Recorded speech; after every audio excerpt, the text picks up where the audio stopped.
Selamat pagi Bapak Ibu dan Saudara-saudara yang terkasih dalam Tuhan Yesus Kristus. Tema pada pagi hari ini adalah Yesus dan Hukum Taurat.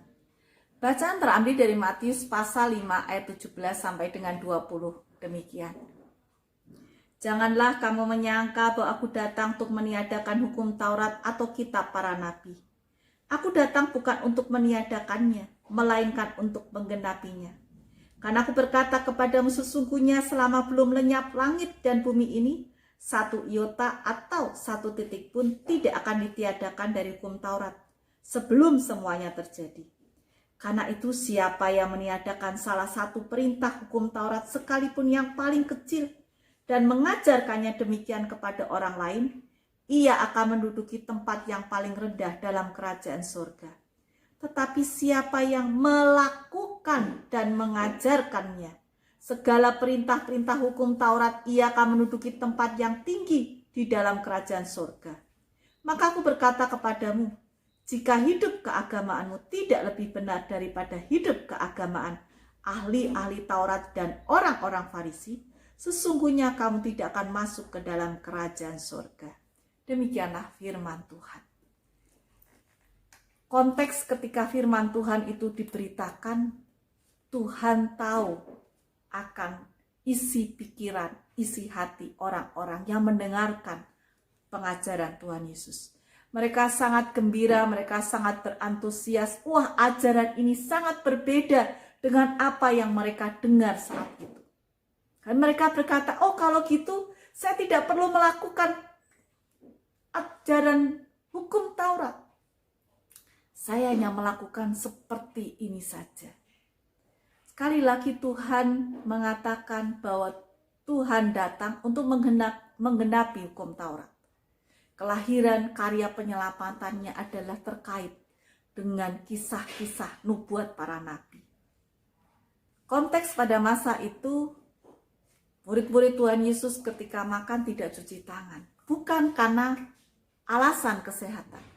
Mereka cuci tangan dengan alasan ketika tidak cuci tangan, menyentuh sesuatu atau tidak sengaja tersentuh sesuatu, mereka menjadi najis.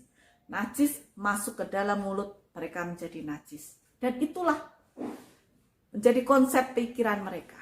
Demikian juga ketika Tuhan Yesus dan para murid ketika dalam perjalanan mereka makan roti sajian, mereka berkata itu harusnya buat imam. Ya. Ketika hari Sabat Tuhan Yesus menyembuhkan orang, oh itu tidak boleh. Tidak sesuai dengan hukum Taurat, tetapi Tuhan katakan, Tuhan adalah Tuhan dari hari Sabat. Tuhan menggenapi akan hukum Taurat. Dan ia karyanya, kesehariannya, pengajarannya itu semua menggenapi hukum Taurat.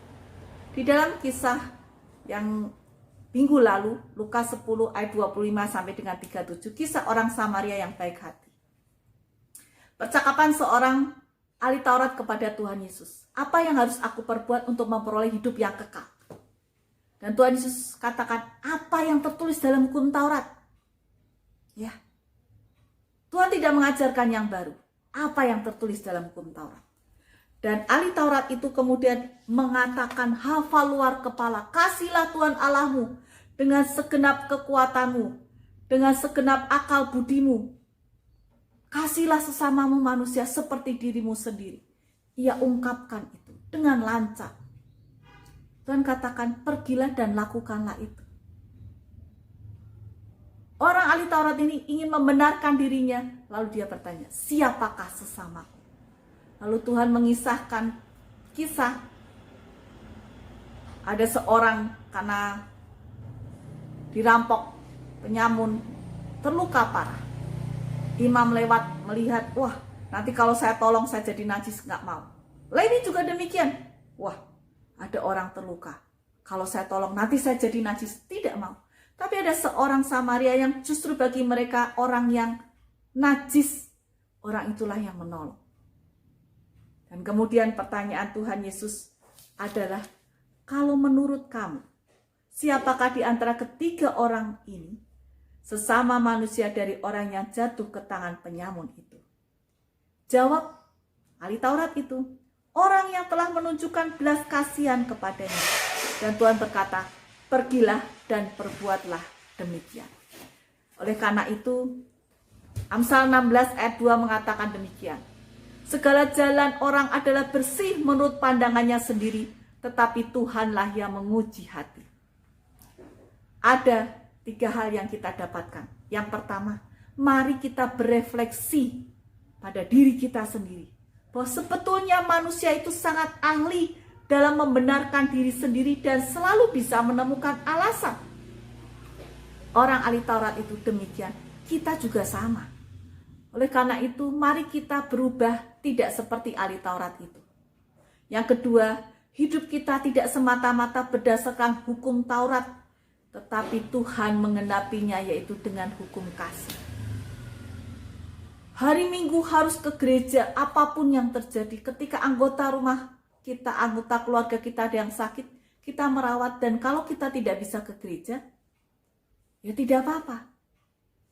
Kita melakukan semuanya juga dengan hal yang baik. Hukum kasih, tetapi juga bukan berarti, nggak apa-apa kalau nggak ke gereja, nggak kebaktian online, nggak kebaktian onsite, nggak apa-apa.